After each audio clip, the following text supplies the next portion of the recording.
नमस्कार, आप देख रहे हैं केबीसी न्यूज। मैं हूं आपके साथ रोशनी। लखीसराय जिले के 2 विधानसभा क्षेत्र 167 सूर्यगढ़ा और 168 लखीसराय में आगामी 28 अक्टूबर को प्रथम चरण में मतदान होना है।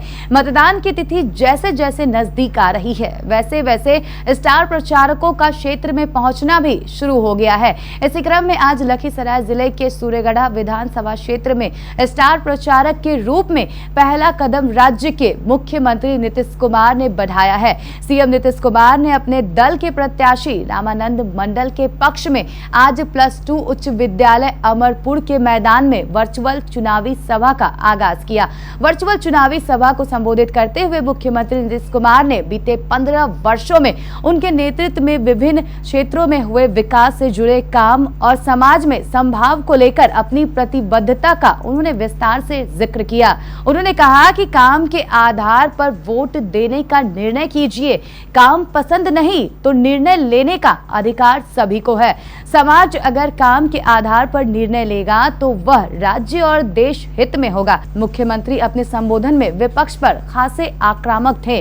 उन्होंने कहा कि दूसरे लोगों में कोई दम नहीं है, वे लोग समाज को बांटना चाहते हैं, अनेकों प्रकार के भ्रम पैदा कर रहे हैं। मुख्यमंत्री ने कहा कि कुछ लोगों के लिए बेटा, बेटी व पति पत्नी ही परिवार है, पर हमारे लिए तो पूरा बिहार परिवार है। उन्होंने कहा कि क्राइम, करप्शन और कम्युनिज्म किसी भी सूरत में बर्दाश्त नहीं होगी।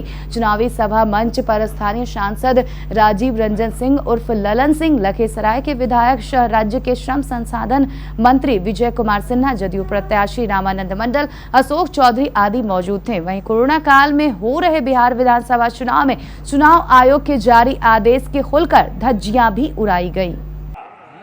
महिलाओं के उत्थान के लिए जीविका समूह का गठन किया और इस योजना को क्रियान्वित करने के लिए विश्व बैंक से हमने कर्ज लिया राज्य सरकार ने, और इतना बढ़िया स्वयं सहायता समूह बनना शुरू हुआ कि हमारा जो जीविका समूह था, देश भर के लोगों ने देखा कि बिहार सबसे पीछे था, लेकिन सबसे अच्छा स्वयं सहायता समूह बना रहा। तो बिहार में जो जीविका समूह था, देश में आजीविका समूह बनना शुरू हुआ। तो बिहार का जो काम करते हैं लोग चर्चा नहीं करता है, और कितनी उपलब्धियां हैं बिहार की। और आप समझ लीजिए, हमने सोचा था कि कम 10 लाख स्वयं सहायता समूह बनाएंगे, और 10 लाख बन गया। 1 करोड़ 20 लाख से ज्यादा महिलाएं स्वयं सहायता समूह से, जीविका समूह से जुड़ गई।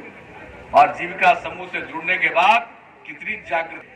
कुछ आदमी तो बाएं दाएं इधर उधर गड़बड़ करने वाला होगा ही, लेकिन इन सब चीजों के बावजूद और अब बिहार अपराध के मामले में पूरे देश में 23वें नंबर पर पहुंच गया, और आमदनी हमारी बढ़ गई। कोई हमारा आज का रिश्ता नहीं, बहुत पहले का रिश्ता।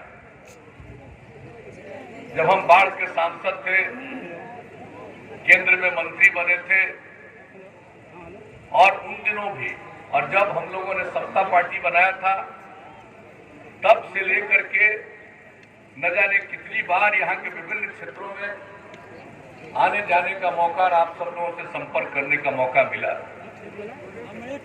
और 2005 के नवंबर से आप सब लोगों ने मुझे बिहार की सेवा करने का मौका दिया है। तो हम तो निरंतर रात दिन काम ही करते रहते हैं। बहुत लोगों की दिलचस्पी अपने आप में होती है, अपनी भलाई में होती है, और मेरी दिलचस्पी बिहार की भलाई में है और आप सबों के उत्थान में है। और जान लीजिए, हमारा प्रारंभ से ही 2005 से ही हमने क्या कहा, न्याय के साथ विकास के रास्ते पर चलेंगे।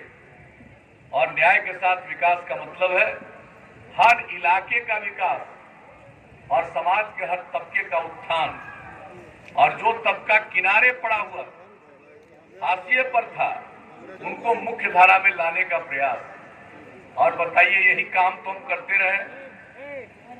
कानून का राज कायम किया, जंगल राज खत्म हुआ, विकास का काम शुरू हुआ, आपस में प्रेम और भाईचारे का माहौल बना। हर तरह से हम लोगों ने कोशिश करने की चेष्टा की है और उसका परिणाम है कि आज बिहार आगे बढ़ा है। क्या हाल था? 15 साल पति पत्नी को काम करने का मौका मिला था। पति अंदर जाने लगे तो पत्नी को बिठा दिया, लेकिन क्या किया 15 साल? किसी का उत्थान किया, महिलाओं का कल्याण किया, समाज के कमजोर तबके का उत्थान किया, वोट लेने में कामयाब रहे। लेकिन आप बताइए, अनुसूचित जाति हो, महादलित हो, दलित हो, अनुसूचित जनजाति हो, अति पिछड़े वर्ग के लोग हों, अल्पसंख्यक समुदाय के लोग हों, महिलाएं हों, किन्हीं के कल्याण के लिए कोई काम किया? किसी भी क्षेत्र में, चाहे कोई विकास का काम हो, सड़क हो, पुल हो, पुलिया हो, स्कूल का काम, अस्पताल का काम, किसी चीज का देखभाल लोगों ने नहीं किया। और जब हम लोगों को आप लोगों ने काम करने का मौका दिया तो हमने सबकी सेवा करना प्रारंभ किया, सबके लिए काम करना प्रारंभ किया। और आप जरा देख लीजिए पहले से और आज की स्थिति क्या है। पहले शाम होते होते कोई घर से बाहर निकलने की हिम्मत नहीं करता था, और आज जिसकी जब मर्जी कोई काम पड़े तो लोग निकलता। ये स्थिति पैदा हुई। और कौन सा काम, आप जरा बताइए। अरे स्त्री और पुरुष दोनों काम करेंगे तभी समाज आगे बढ़ेगा।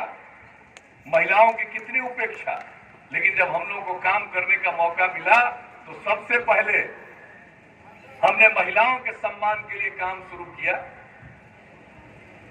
तुरंत अध्यादेश जारी किया, फिर कानून बना। 2006 में ही पंचायत का चुनाव था, तो पंचायती राज संस्थाओं में, नगर निकायों में हम लोगों ने महिलाओं के लिए 50% का आरक्षण किया।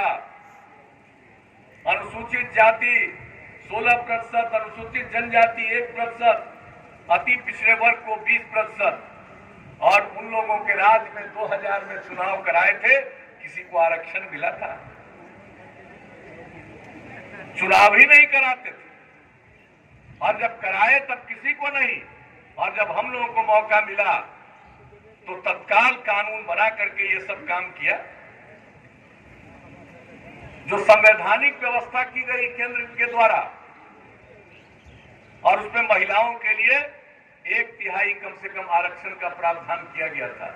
यहां तो 2000 में नहीं हुआ, लेकिन जब हम लोगों को काम करने का मौका मिला तो हमने महिलाओं के लिए 50% का आरक्षण किया, यानी स्त्री और पुरुष दोनों बराबर। अब जरा देख लीजिए कितनी बड़ी संख्या में महिलाएं अब जनप्रतिनिधि है। 3 चुनाव हो चुका, महिलाएं कितना आगे बढ़ी। पढ़ाई पर ध्यान नहीं, गरीबी के कारण तो लोग अपनी बेटियों को भी नहीं भेज पाते थे 5वीं क्लास के बाद, और हम लोगों ने पोशाक योजना की शुरुआत की। लड़कियां स्कूल जाना शुरू की, और हमने सोचा कि सिर्फ मिडिल स्कूल पढ़ेगी 8वीं क्लास तक, इसको आगे पढ़ना है, कम से कम मैट्रिक तक पढ़े। तब हमने लड़कियों के लिए जो पता किया, पूरे बिहार में इतना बड़ा राज्य, 9वीं क्लास में 1,70,000 से भी कम महिलाएं थी, और हमने साइकिल योजना की शुरुआत कराई। शहरों में भी लड़कियां साइकिल नहीं चलाती थी। अब गांव-गांव से जब लड़की साइकिल चलाकर स्कूल जाने लगी, कई लोग मेरी आलोचना करने लगे कि लड़की को साइकिल चलवा रहे हैं, उसको कई तरह की दुर्घटना होगी उसके साथ। हमने कहा किसी के साथ कोई घटना नहीं होगी, हर घर की लड़की को साइकिल योजना का लाभ मिलेगा। देखिए समाज में कितना बड़ा बदलाव आएगा, और कितना बड़ा बदलाव आया। और उसके बाद जगह जगह हम जाते थे तो लड़कों ने कहना शुरू किया कि अंकल हम लोगों पर भी ध्यान दीजिए, तो तब से लड़कों के लिए भी साइकिल योजना। आप जरा सोच लीजिए अब लड़कियों की कितनी बड़ी संख्या है। अब आपको मालूम है, मैट्रिक में इस बार की परीक्षा हुई, अब तो लगभग लड़का लड़की बराबर हो ही गए हैं, लेकिन इस बार मैट्रिक की परीक्षा में लड़कों से थोड़ा ज्यादा लड़कियां ही परीक्षा में शामिल हुई। अब आप सोच सकते हैं, किसी को पता नहीं चलता है। और साथियों, सब लोग जानते हैं, 15 साल 2000